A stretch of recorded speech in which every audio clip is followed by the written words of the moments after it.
If there are 100,000 people, 4 or 5 a year will get a spontaneous leak every year.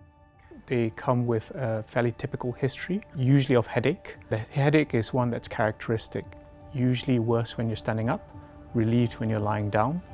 I was thinking my head was going to explode, and then surprisingly it literally did.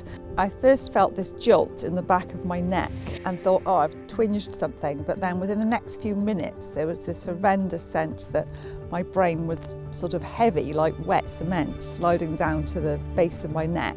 We need many more centres to do this. It's very, very good that as Queen Square we are establishing what we would hope as a national reference centre, but we can't do it all, and we hope that we're able to sort of disseminate this information partly through efforts that you're making, and so that other centres, be it Cardiff, Birmingham, let's say 40 people in a million getting this every year, 40 in a million, that's 2,400 a year roughly across the UK. A large number out of these 2,400 will never come to surgery, firstly. Many will get better by them, and we're talking about all types of leak, type 1, type 2, type 3. Hopefully, most patients will get care closer to home, where their families will be closer to them, looking after them. And yeah, that's the hope eventually.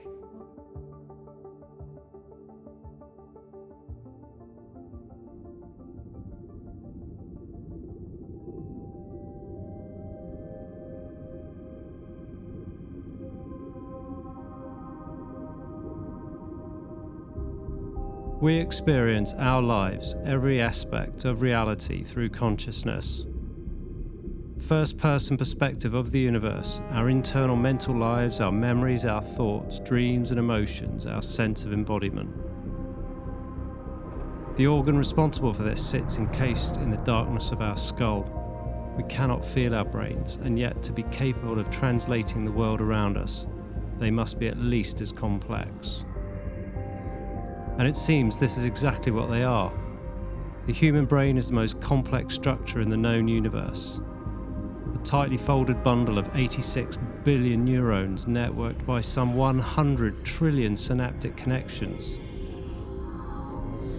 It is connected to the outside world via the spine and a system of nerves reaching out to its surroundings and reporting back. The housing of the brain and spinal cord together, known as the central nervous system, is critical to its smooth working. The CNS is wrapped in a tough outer layer called dura mater, and it floats in a clear fluid called cerebrospinal fluid. This system allows for the brain's buoyancy, cushioning it and dramatically reducing its weight. It also bathes the surface of the brain in nutrients and helps to wash away waste products.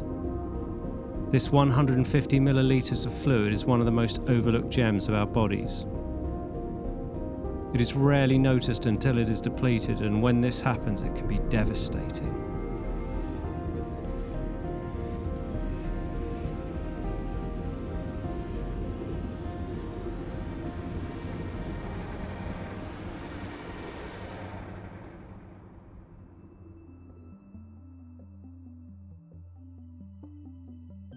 My name's Bernadette and I'm from South Wales, and I'm going to tell you a little bit about what happened to me in terms of the CSF leak that I had when I was 50, a couple of years ago now. My CSF leak happened very suddenly while I was abroad in Malta. I was literally at a very stressful point in my life, and I was thinking my head was going to explode, and then surprisingly it literally did. I first felt this jolt in the back of my neck and thought, oh, I've twinged something, but then within the next few minutes there was this horrendous sense that my brain was sort of heavy like wet cement sliding down to the base of my neck, and that built within about 5 minutes to a very, very severe level of pain, like maybe 8 out of 10, hard to concentrate. I lay down, think maybe I've just got some bug or something, managed to sleep actually, so it must have got better when I was flat. By the time I woke up in the morning, it was unbearable. I was trying to get dressed, I couldn't stand in the shower. I was actually abroad and I didn't know what to do, went into a chemist.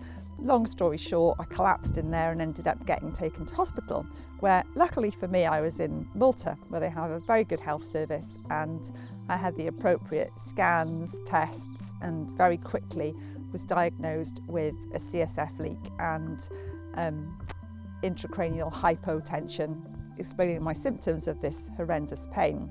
Then secondarily to that, had bilateral bleeds on my brain, which can be quite common. So in terms of the immediate and the short-term symptoms, the first thing was unbearable pain, and it was very, very notable in that it was much, much worse when I was standing up, to the point where for the first week I couldn't really get out of bed. I could not even sit up at 45 degrees. I had to be completely flat. And I was thinking, well, I can't live like this. It was pretty horrendous actually, and there wasn't really a sense when I was in Malta that there was a solution. They were umming and ahhing of what to do, and days were going and turning into weeks, and I wasn't getting any better, hadn't been out of bed, was worried about my, would I get a DVT? I was losing all my muscles. Within about 3 weeks, maybe it was part of the bleed that happened, but things gradually improved in terms of the pain, such that I was able to tolerate being upright for half an hour to an hour at a time, and it was beginning to improve, such that I managed to get home. By that point, I was starting to notice the other symptoms, which was pain in my neck, pain going down my back, also tinnitus, this weird crunching, odd being underwater, muffled hearing, and then this horrendous brain fog, which meant that it was hard to concentrate. I couldn't really solve problems. I was having difficulty finding words. I was finding I was getting very, very tired, just like I'd become a completely different person, was severely disabled essentially. When I got home, the problems got worse, because not only did I have this cognitive fuzz and was constantly in pain, but I realised that this condition is not straightforward to treat. It's relatively new. In the last 20 years, we've known more and more about it. And in order to treat it, you don't just need one expert, you need a whole team. So you need the neurologist, the neuroradiologist, the surgeon, the anaesthetist. And they all need to be experts in CSF leaks, and they all need to work together to solve the problem. It doesn't get much investment because there's no drug that can cure this, so we don't get big investment from pharma. We rely upon, public service funding these things, and because this is something that happens to relatively few people, the investments are simply not there in the more rural areas. I live in Wales. There was no CSF leak specialist service. Luckily for me, I had some resources. I'm a doctor myself, my husband's medical. We had enough savings that we could pay to initially go privately, and I had my investigations done such that the leak was identified, unfortunately, right at the front of my spine at T11. By that point, I was able to go through a complex process of persuading the NHS in Wales that they would legally require to fund me to go and get treatment elsewhere. And within 10 months, I was able to have my leak surgically fixed. The position of my leak meant that it wasn't possible to do any of the other procedures that could fix it. So I had that fixed 10 months later in the National Hospital for Neurology and Neurosurgery in Queen Square in London. Had to have major surgery on my spine, because they have to basically remove the bony cage around the spinal cord to get to the cord, then manoeuvre their way around it. My leak was actually filmed, and it looked like a buttonhole, which has now got, luckily, 4 staples in it. So, having had my surgery in Queen Square, I had a little bit of a bumpy recovery initially, where, as can commonly happen, having had the leak sealed, the pressure around my brain suddenly shot up, and I felt like it was a hamster being squeezed in the middle until its eyes bulged out. I mean, it was absolutely horrendous, but it was very short-lived, and luckily for me, all those symptoms cleared within about 7 to 10 days. The recovery from the surgery after that was fairly uncomplicated. There was a couple of months where I was stiff and I was doing some physio at home, but the most amazing thing was that in terms of the CSF leak symptoms, they just went, and it was basically like I'd been encased in fog for 10 months and the sky just cleared. It was like the pressure went up, I could think again, everything seemed brighter, the tinnitus stopped, I was pain-free. It is unbelievable to be basically in constant pain for 10 months and then have it stop. It is the most amazing feeling. And in terms of my life pre-leak, I was really active. I like running, horse riding, going paddle boarding. I love to be outdoors. Although I carried on while I had the leak as best I could, it was just a daily grind. It was like walking through mud every day. And in terms of where I am now, Other than being able to feel the metal work in my spine, which is kind of cool, like an augmented human, I'm as fit as I was before I had the leak. I'm mentally functioning again. I'm riding my horse, I'm going paddleboarding, I'm walking, seeing friends, doing gardening. Yeah, I mean, I'm just incredibly grateful, but I can appreciate how difficult this journey is for patients, particularly because it suddenly happens to you out of the blue. You're then in a state where you're incredibly disabled because of your symptoms, and somehow you've got often to figure out how you get better, and it feels like everything's against you at that point, you know, so that the doctors don't necessarily know what's right. There's long waiting lists, the information is not clear that you're getting. Often patients experience getting gaslit, told that they've got migraines or some other condition that's not right. And then on top of all, it's really hard to keep working. You might have financial worries, you start to get isolated. And then even things like my critical illness policy. Although I had a critical illness, it was in the small print that it didn't cover this, as is the case with many rare conditions. Had I had a hemorrhage on my brain from another reason, sure, they would have paid up, but not for this. So a lot of doors seem to get slammed, which can be really disheartening. So I hope that, you know, by raising awareness and by sharing my story, we can help to raise the profile of this condition so that other people's journeys can be a bit less tortuous. So now we're going to go back to London where I was treated and have a chat to some of the specialists that were involved in my journey.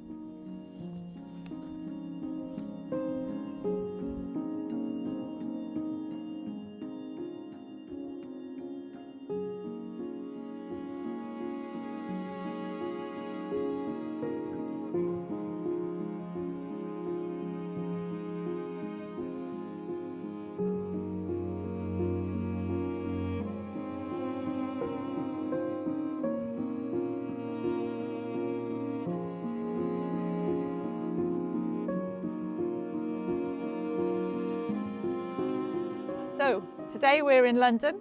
We're in Queen Square at the National Hospital for Neurology and Neurosurgery. We're hopefully going to meet later on with Mr. Parag Sayal, who's the lead neurosurgeon for complex neurosurgery, and his colleague, Dr. Davagnanam, who is a neuroradiologist. And they're both experts in diagnosing and treating complex cerebrospinal fluid leaks, and they form part of the CSF leak service here in Queen Square in London.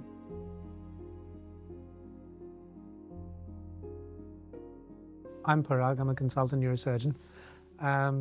Over the years, I've sort of diversified from doing brains to more of spinal and complex spinal work. So I work at the National Hospital for Neurosurgery, Queen Square, and I'm the clinical lead for complex spine surgery here. But more specifically over the years, with encouragement from my colleagues, we've developed a very good CSF leak service. So I'll deal with brain and spinal CSF leaks. When the episode initially happens, patients' symptoms are horrendous for the first few weeks or months, where they kind of go, actually just couldn't sit up at all. As time goes by, and again, this is just by description of what we've heard over the years, they kind of start to adjust their life and their lifestyle around it. So two things happen. Partly the intensity comes down. So I always say, let's say the patient's symptoms in the beginning were 100 out of 100. They sort of come down by themselves in a few months to being 40, 50, 60, give it a number. And that is partly the natural history as things start to adjust. But partly it's also because patients adjust their life around it. They'll start avoiding the things that they want to do. So sometimes I'll come across a patient who goes, well, actually, I've got symptoms. You know what? I'm pretty much just still living life. And I say to them, what have you given up? And they say, well, I've given up playing with my children. I've given up doing these sports. I've given up going to the gym. But I'm able to work now. I'm able to go and work. I'm able to eat. I'm happy. I'm grateful. These patients have given up a lot. We have an increasing amount of data that 10, 15 years after that leak started, these patients are at risk of developing something known as superficial siderosis. And it is estimated that at sort of 15 years, up to 50% of patients may get superficial siderosis if they have ongoing ventral leak. And what does siderosis come with? Well, it comes with initially hearing loss, but then balance issues, then mobility, they're clumsy, their coordination is not as good. All of this is put down to the natural aging process, but quite often if the patient's in their 50s and 60s, you're not going to go deaf in your 50s and 60s, you're not going to go clumsy. But it takes years for this to be investigated for siderosis, because even on MRI scans, standard MRI scans of the brain, you may not see siderosis that easily. They're very specific sequences. My name is Dr. Indran Davagnanam. I'm a consultant neuroradiologist at the National Hospital for Neurology and Neurosurgery. They come with a fairly typical history of usually of headache, and the headache is one that's characteristic, usually worse when you're standing up, relieved when you're lying down, and usually worse as the day goes on. And imaging serves one of two purposes. The first is to reaffirm the fact that a patient has a low CSF pressure or volume state, and there are specific signs on the brain imaging that can show us that. Once we've established that CSF is escaping from the system, is to try and work out one of three particular mechanisms by which CSF escapes. We would start with the basics, which would be an MRI scan. So there are one of three types of leaks that happen. The first, a longitudinally extensive epidural collection, where CSF collects along the length of the spine, and that's usually due to what we call a ventral leak in front of the sac that contains that fluid. The next is where fluid escapes from where the nerves emerge from that system, and that's a type 2 leak. And a type 3 leak is a slightly unusual situation where CSF transits quite rapidly from that system into the vascular system. So depending on what we see on the MRI scan, type 1, type 2, or type 3 leak, we would do what we would term a dynamic myelogram. And that can be either with CT or what we call digital subtraction myelography. So we published guidelines quite recently that outlines an algorithm for management of patients like this, And as part of that process, it starts off with characterizing the symptoms that the patient will have to start with, and then imaging confirmation. Once you've got imaging confirmation, as you said, we will trial up to 2 non-targeted epidural blood patches.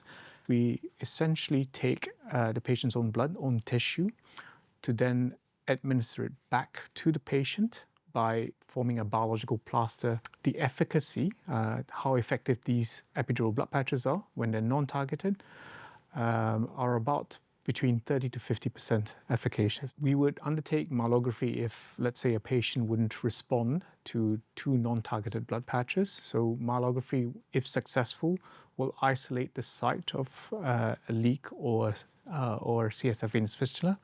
There is literature to support the use of targeted patches and fibrin patches for type 2 leaks, which are leaks that arise from an emerging nerve root, or CSF venous fistulas.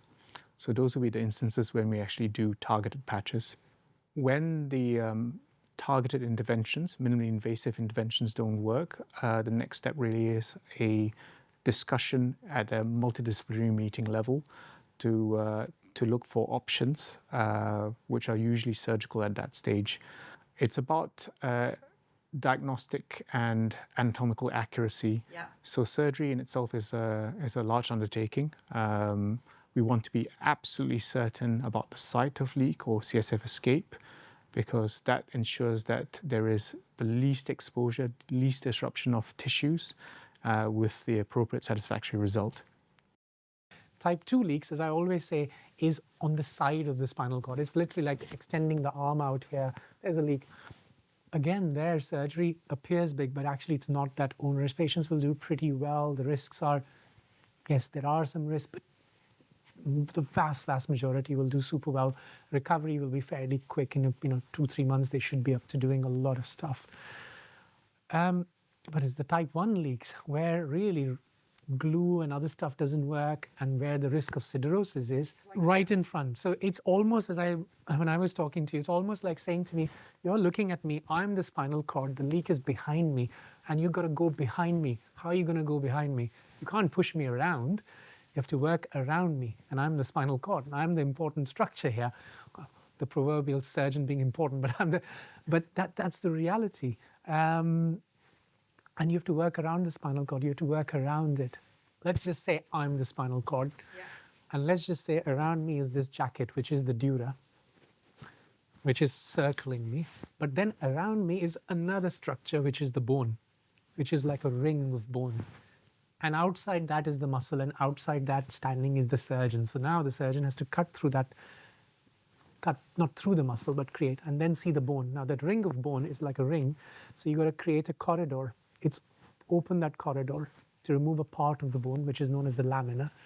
You remove only as much as is necessary, but enough to get in there. Because if you remove too much, there may be a little weakness created in the bone, what we call instability, and then you have to fix it with metalwork. Sometimes I just put metalwork as a safety anyway.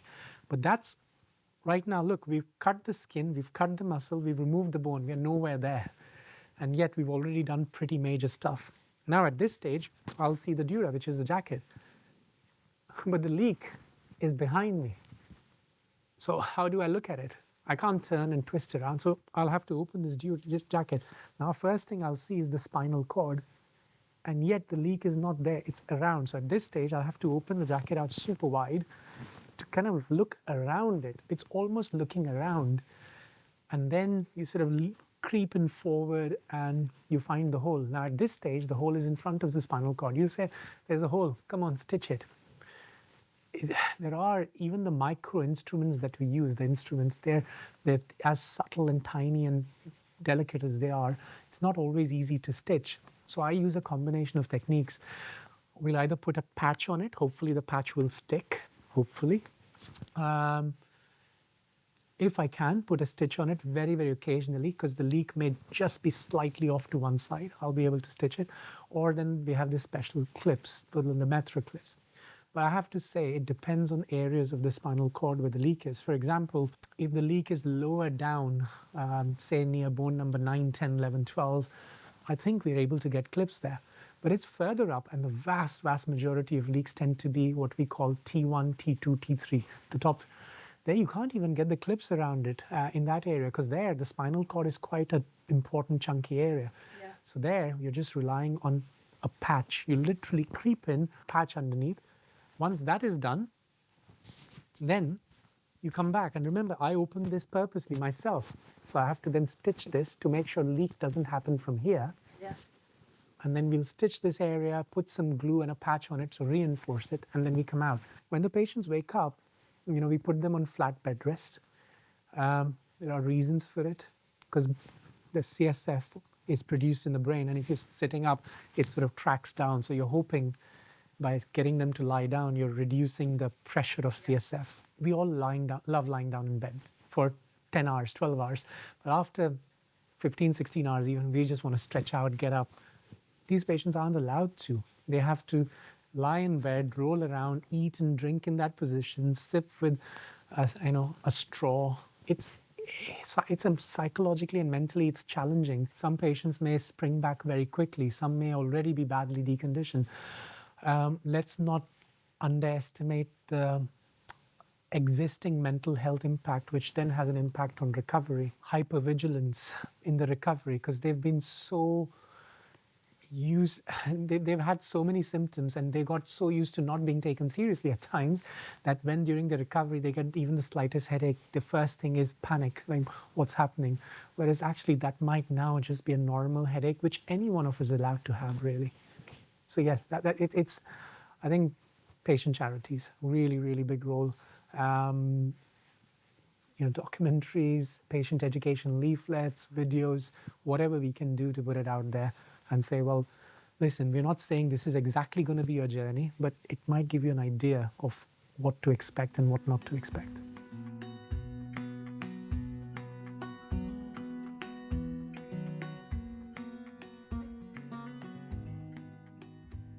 I was incredibly grateful for the opportunity to return to London and to speak to Mr. Sayal and Mr. Davagnanam, and for them giving up their time to explain from their perspective what the kind of treatment pathway looks like for a patient with a CSF leak. And it very much echoed my own experience, which is that despite this condition being debilitating in the short term and with some very serious long-term consequences, there are actually incredible treatment options available. if patients are able to access the right specialist care in a timely fashion. And it kind of focused my attentions in that my own experience and being able to access this incredible care with such great results, that I wanted to be able to do something, play a small part in increasing access for all patients affected in the UK with a CSF leak, so they might have such positive outcomes as I've had. Once I joined the CSF Leak charity, I understood that there was a couple of key things that we really need to do if we're going to move this thing forward for our beneficiaries. And one is to raise awareness, and the other is to raise the resources of the charity so that we can be more effective on the behalf of the patients, to engage with funders, engage with academics, and to engage with the healthcare professionals to ensure that services are rolled out across the UK. And one way that we can do this is to build funding so that we can support the construction of what's called a patient registry. So I thought, how can I play my part in this access to funding and also access to raising awareness? And it just so transpired that I was given a wing walk for my birthday, which I thought was an opportunity to do something which was standing up, because it's very much upright in the sky. It's also perhaps raising the profile of the condition, celebrating my recovery, and also an opportunity to raise money. So, as you can probably see from my hair, I've just actually done my wing walk. It was booked last year, but there was loads of delays with weather and things. And that kind of makes me think a little bit like the journey of someone that's got a CSF leak. It's like you keep thinking you're going to have the next test, and then things get cancelled, things get delayed, the results get lost. It's a really long process. But yeah, it was an amazing experience. And yeah, I was completely upright and at funny angles in the sky, could see the coast, was amazing, and I'm just really grateful that we've raised some money towards the CSF Leak Association, which is literally standing up for all of you guys that have this recognition. So now I'm back from my wing walk and I've managed to get most of the knots out of my hair, and I guess this is an opportunity to kind of sum up what's been achieved. So the wing walk itself raised £2,000 just over for the CSF Leaks Association, and we've got other income streams in terms of people that have fundraised for us, but we are a really small charity with no sort of guaranteed public funding, and all the trustees and volunteers work for free for the charity. Most of us have had a CSF leak and we're doing what we can, and we really are making progress working with healthcare professionals in the UK and in Europe and America who have a special interest in CSF leak, with a number of different projects, the main one at the moment being the opportunity to start a patient registry at some point in the near future. So I hope this has been useful, both for patients that might be affected by a leak, for their families, and for anybody who's interested in this condition. And if you do have more questions or would like any more information, the CSF Leak Association website has got an enormous amount of resources on there, and obviously if anyone is willing to join us, to volunteer, to give any kind of skill set, or to suggest where we might get some more funding, we'd be enormously grateful for any input that you could give us. And so yeah, it just remains for me to say thank you so much for giving me this opportunity to share my experience with all of you guys.